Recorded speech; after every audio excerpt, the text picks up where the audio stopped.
Welcome back to the seed starting series. If you're new here, my name is Kayla, and this week we are about 10 weeks to our average last frost date, and I'm going to be starting my brassicas. Those are things like broccoli, cabbage, cauliflower, kale, the cruciferous vegetables. For me, I find the best timing is to start these about 4 to 6 weeks before I plant them outside. Notice I didn't say last frost date. So brassicas are a cool weather vegetable. So they actually grow better when it's cold. They will actually bolt once it gets really hot into the summertime. Because although we have cold winters, it's really hot in the summer still. These bolt and go to seed a lot of the times. So I like to get these started early. I'm going to be planting these out into the garden mid-April. So actually before my last frost date, because they will thrive in the cool weather. And if we get a little bit of a frost, they can handle it. Of course, if we're going to get a big dump of snow, which sometimes happens late in the year, I am going to have to cover them, but that's okay. I really want to get these going so I can eat some fresh garden veggies. So this first tray here, I'm going to be starting broccoli, and the first kind is a Sun King hybrid. I'm not sure if I have enough seeds, so I bought a second pack because these are our favorite broccoli. A lot of these other ones I'm starting and I'm going to try them again. I find they bolt really easily, so they go to seed really easily, whereas these Sun King hybrid, they lasted really well into the heat. And with my brassicas, I don't generally want to multi-sow them. I'm just going to put a couple of seeds per cell and thin them to one per cell. And I'm going to really try to do that. Good thing I bought a second one because I didn't even finish one tray and I ran out. So one of the problems you will come across when you're growing cabbage is those dreaded cabbage moths. They lay their eggs and they turn into those little cabbage worms and they will decimate your crops. Also, it's not very appetizing to be biting into some broccoli and getting a worm in there. It doesn't taste very good. I have found by actually starting these early, I get a little bit of a jump start because those moths don't come around till it's warmed up outside.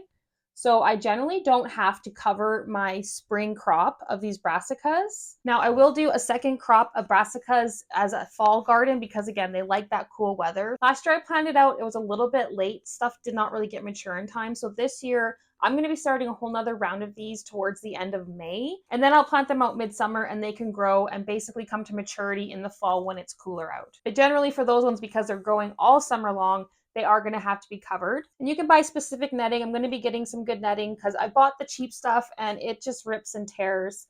A lot of people will use like sheer curtains, just going to a thrift store and buying some cheap old sheer curtains, and that supposedly works. So this year I'm going to be trying a bunch of those because I really want to get a lot of brassicas. We love our broccoli and our cabbage. So the ones I'm planting now are mainly going to be for our eating garden, my kitchen garden. And then the ones I start later for my fall garden is going to be my crop garden. Those are going to be the ones that I'm going to want to use to preserve for over the winter. Next, I'm going to be doing this calabrese broccoli. I grew this last year. This is an heirloom. I have gone over the whole hybrid heirloom in other videos. But basically, I like to grow both. The hybrids are really nice because they can prevent things like bolting. With this calabrese, it is an heirloom. But I have found that it just bolts and wants to go to seed, and I don't really get a good head of broccoli from it. I'm going to try it again because being an heirloom, it's been growing for years, so obviously it must be good. Just going to have to maybe give it a bit of a different growing conditions. But those Sun King hybrids, I know I can put them pretty much anywhere in my garden, and they are going to produce some really nice broccoli heads. Now, it's not a total loss when they bolt because you can eat broccoli flowers. They're actually pretty tasty. They taste pretty much like a broccoli. And also the pollinators really love them. When these went to flower and seed last year, it was crazy how many bees were just buzzing all around them. That's why I left them for so long, because you just want to have lots of nice food for the pollinators too. And then the other thing you can do, which I wanted to do last year, I just didn't have the time, was once they've gone and bolted and gone to seed, you can collect all that seed. Now I wouldn't want to use those seeds to grow more broccoli because chances are they're going to bolt again, but you can use those seeds for microgreens. So it's really expensive to be buying broccoli microgreens all summer. But if you go ahead and let a couple of these go to seed and collect all those seeds, it'll give you a good couple of batches of microgreens for free. Next, I'm going to try some munchkin broccoli, just one of those impulse purchase from the dollar store. And actually, it's funny to note these dollar store seeds, if you actually look, it says A.E. Mackenzie. So these are actually Mackenzie seeds. What I find is you just get less in each package, but when you just add those little purchases here and there, you don't even notice. So this is an open pollinated, so I could save these seeds if I want. We'll have to see how they grow, but these are only about 12 inches munchkin broccoli, so it's a shorter plant. So these would be good if you were growing in containers or if you didn't have a lot of space. Probably just going to have to grow all these because like I said, there's not a lot in there. But these won't take up as much space because broccoli can get to be a decent size.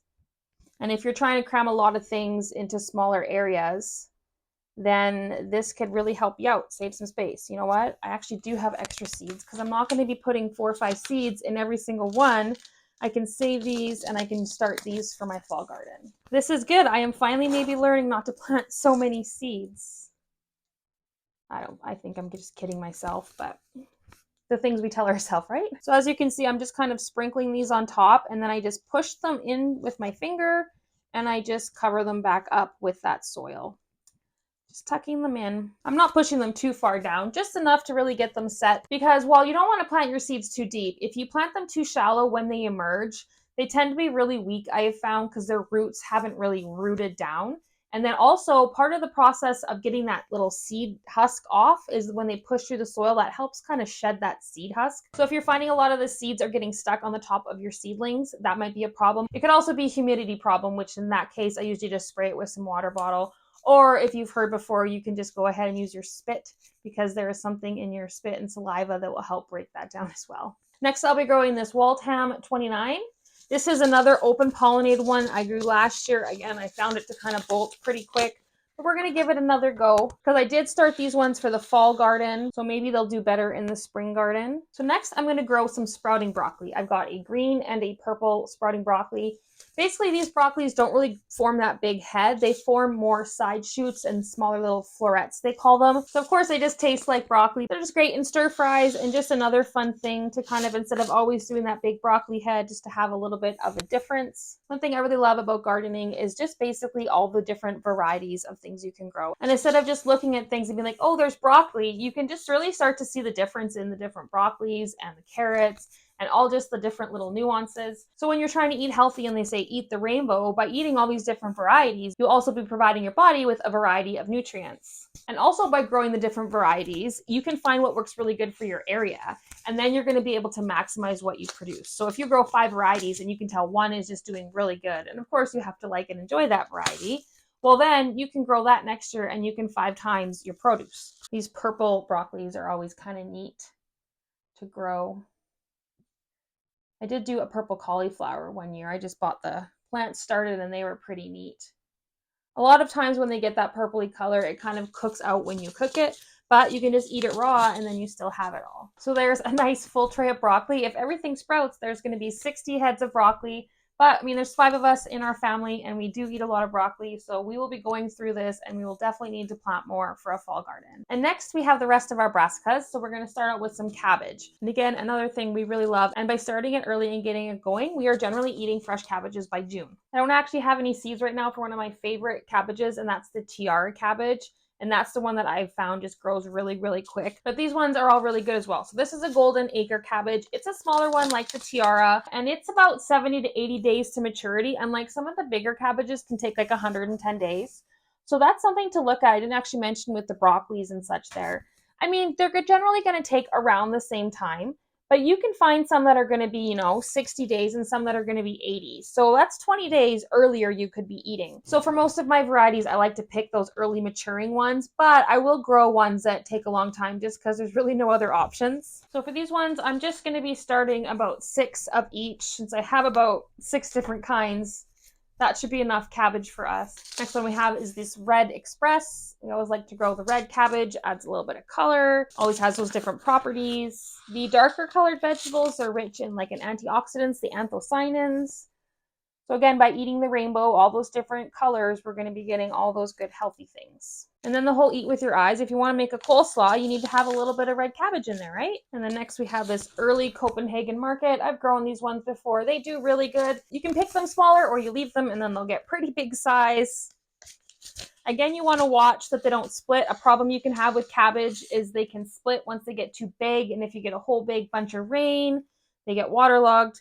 And that has happened to me before. If you have a whole bunch of cabbage that are ready to be picked and rain's coming, it's usually best to pick them and then you won't lose them to the splitting. Of course, if they split, you can still eat them. It just is a little bit more work trying to cut around things. Next, we're going to grow this Golden Beauty. This is a Chinese cabbage. I grew this last year. It grew great. Almost too good because I didn't realize. I was thinking, hey, this can't be done yet. It's got to keep growing. And it was actually bolting on me. So this year, I will know to pick it before it does that. We tried it kind of fried up like regular cabbage. It wasn't for me as good as a normal cabbage fried. but we're going to grow it because we want to make some kimchi. That's one of the traditional uses for it, and trying to add more of those fermented products into the diet. So figured kimchi would be a nice way to do that. I just love being able to grow the things to make the things. Okay, and then lastly, this is a new one to me. It's a mammoth red rock. So again, this one says 90 days. So this is a bigger one. It's going to take longer.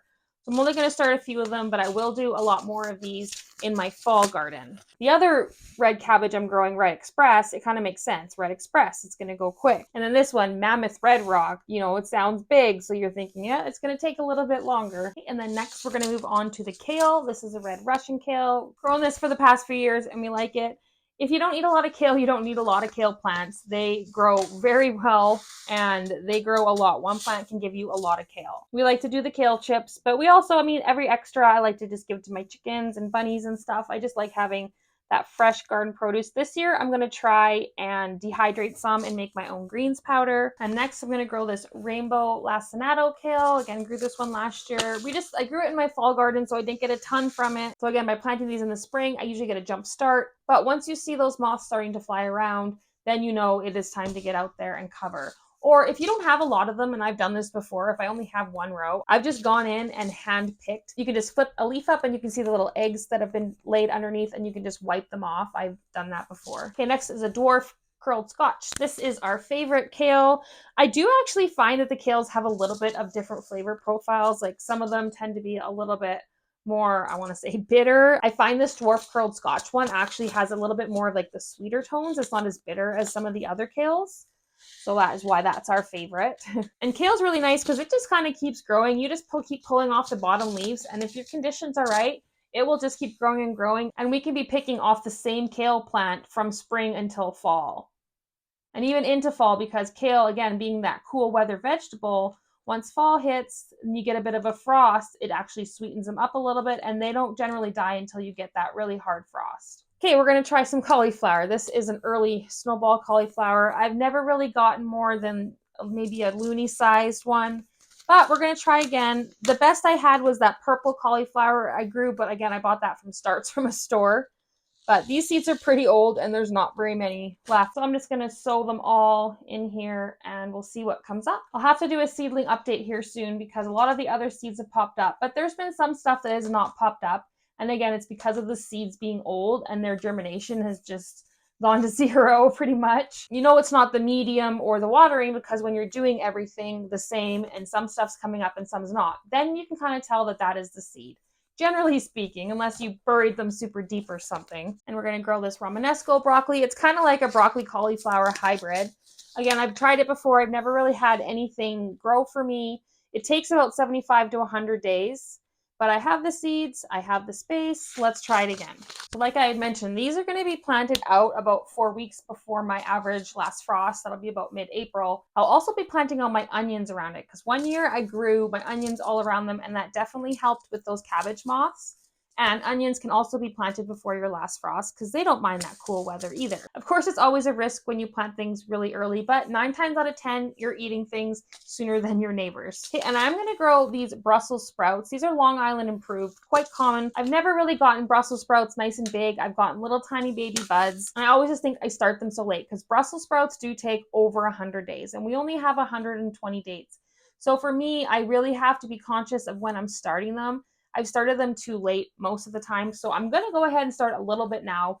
I will start some at the end of May with my other fall garden things, but I'm really curious to see if maybe these ones will do better because they were started earlier. We really love Brussels sprouts, even my kids, and the way that we learned how to love them was with bacon because bacon makes everything better, but Brussels sprouts and bacon is so good. If you don't like Brussels sprouts, try it with bacon and then we'll see. And if you don't like bacon, well, then I guess that won't work for you. So there we have all of our brassicas started. As you can see, we actually have had some snow, but shortly we're going to be getting some really warm weather. And these are going to be planted in the garden in just 6 weeks. And next week at 9 weeks before frost, I'm going to be starting a few miscellaneous things. So I'm not going to give it away, but I'll explain it all in that video. And as always, thank you so much for watching and we'll see you next time.